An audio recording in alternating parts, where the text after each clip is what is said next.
Hi అండి, welcome to my channel homely heaven. మీలో ఎవరైనా ఫస్ట్ టైం నా వీడియోస్ చూస్తుంటే please like, share and subscribe. ఈరోజు సోమవారం కదండి, పొద్దున్నే పూజ చేసేసుకున్నాను. ఇక్కడ రాగి ప్లేట్లో ఉండేది శివ పంచాయతనం, మీకు ఇంతకుముందు కూడా చూపించాను. ఇది ఒక్కటి మన ఇంట్లో ఉంటే ఫొటోస్ కూడా ఏం అవసరం లేదండి.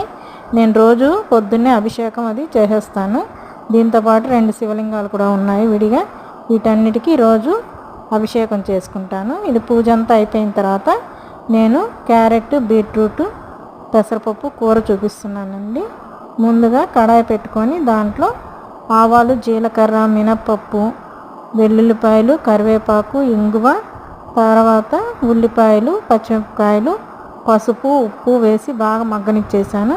తర్వాత సన్నగా తరిగి పెట్టుకున్న క్యారెట్, బీట్రూట్ కూడా వేసేసానండి. మగ్గిన తర్వాత కారం వేసి మగ్గిన తర్వాత దాంట్లోకి పెసరపప్పు, కొబ్బరి వేసి దించేసానండి.